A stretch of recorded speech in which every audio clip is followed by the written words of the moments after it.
Indonesia adalah negara kepulauan, kaya budaya, kaya tradisi di setiap daerahnya. Kekayaan tersebut juga pada kekayaan mitologi, legenda, dan identitas hantu yang berbeda. Di luar negeri bolehlah punya vampir, Dracula, tapi di Indonesia hampir setiap wilayah memiliki varian hantu yang berbeda.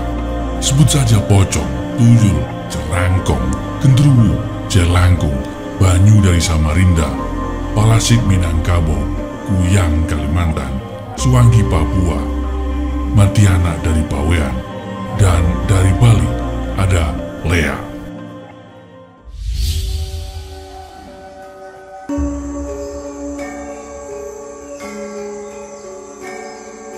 Lea digambarkan berwujud menyeramkan dengan mata besar, bergigi taring dengan perawakan yang tinggi besar, serta berbulu dengan lidah menjulur panjang. Menurut cerita yang beredar di masyarakat, Lea merupakan makhluk jelmaan yang mempelajari ilmu hitam. Untuk memperkuat ilmunya, ia harus mencari tumbal, organ tubuh manusia untuk dijadikan ramuan. Tidak saja organ tubuh dari jasad atau mayat, tetapi Lea juga mengincar organ tubuh manusia yang masih hidup. Lea mengincar wanita hamil untuk dihisap darah bayi yang ada di dalam kandungannya. Lea dipercaya memiliki 3 perwujudan, berubah menjadi hewan seperti kera, babi. Lea juga berwujud bola api.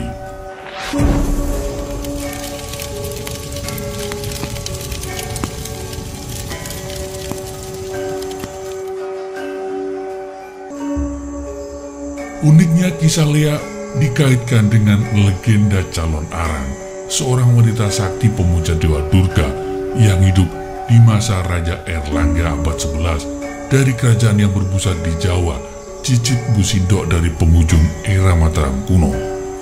Selengkapnya simak berikut ini.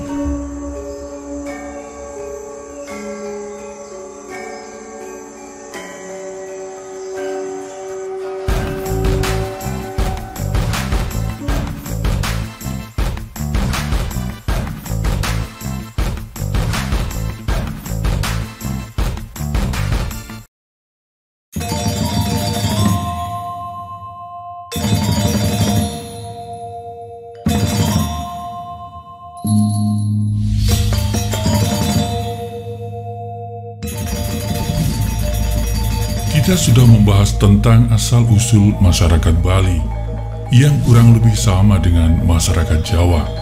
Bahkan ada satu pendapat yang mengatakan masyarakat Bali terutama terkait dengan politik pemerintahan, berupa kerajaan yang pertama terbentuk, beririsan sejarahnya dengan tanah Banten atau masyarakat Sunda kuno yang ke Kanjuruhan, Malang, kemudian ke Bali. Maka tak heran Raja terakhir Bali Aga bernama Sri Aji Asura Bumi Banten. Ini adalah satu pendapat. Anda bisa berbeda atau mempunyai bukti sejarah serta fakta lain. Monggo, dipersilahkan. Pada video kali ini kita kembali pada kisah yang melegenda, sekali lagi beririsan sejarah antara Jawa dan Bali, yakni kisah Calon Arang, seorang wanita sakti pemuja Dewi Durga yang hidup di masa Raja Erlangga dari kerajaan Kauripan sebelum terpecah menjadi Jenggala dan Panjalu. Calon Arang merupakan cerita rakyat berkembang di tanah Jawa dan Bali. Asal-muasal kisah ini tertulis dalam naskah lontar kuno bertarikh 1540 Masehi atau berangkat tahun Saka 1462, diperkirakan ditulis pada periode akhir Majapahit. Disebut-sebut Calon Arang adalah penyihir sakti mandraguna yang memiliki putri nan cantik jelita bernama Ratna Manggali. Namun sayang, kecantikan Ratna Manggali tidak berarti ia banyak disuka. Tidak ada yang berani menikahinya.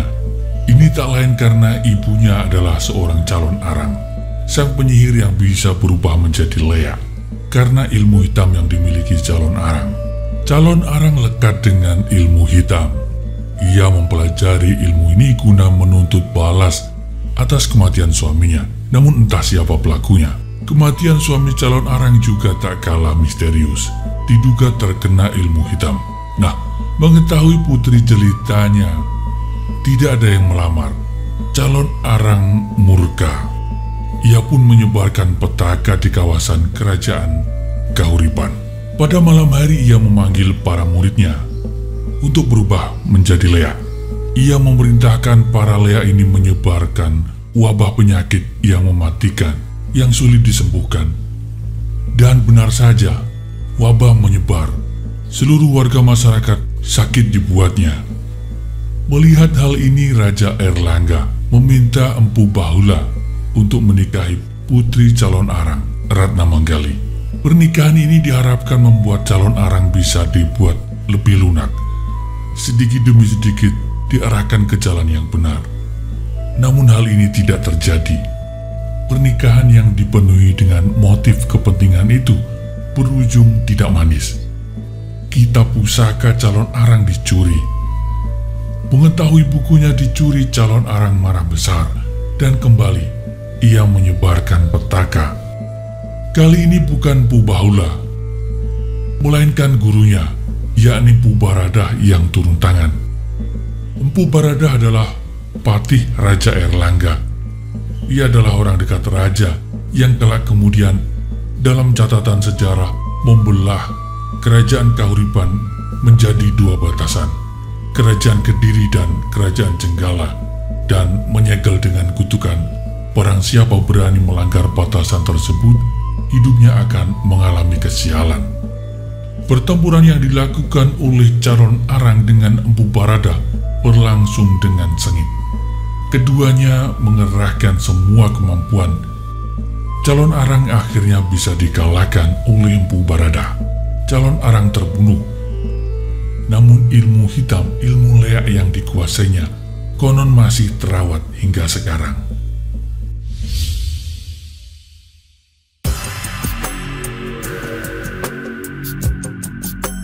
Seringkali di dalam dunia cerita, kisah calon arang disoroti tentang kekejaman dan kejahatannya.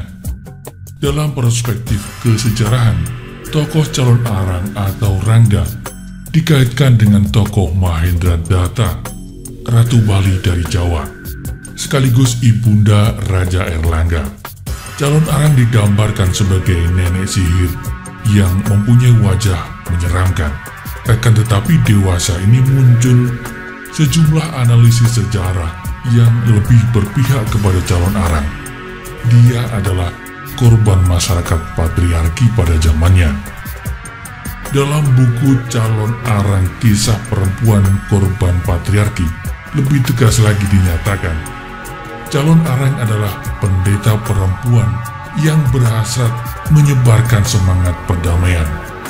Calon arang mungkin mengancam persaingan terhadap penguasa sehingga dikambing hitamkan sebagai sumber segala bencana yang melanda kerajaan kala itu. Dalam catatan sejarah, Putri Gunapriya Dharmapatni menikah dengan Raja Bali dari Wangsawarman Dewa yang memerintah sejak tahun 989. Ia memimpin kerajaan dengan permaisurinya, yakni Mahendra Datta atau Gunapriya Dharmapatni hingga tahun 1001. Sang permaisuri wafat dan diabadikan dalam sebuah candi yang berlokasi di Desa Berusan. Arcanya merupakan perwujudan dari Dewi Durga, ditemukan di daerah Kutri, Gianyar.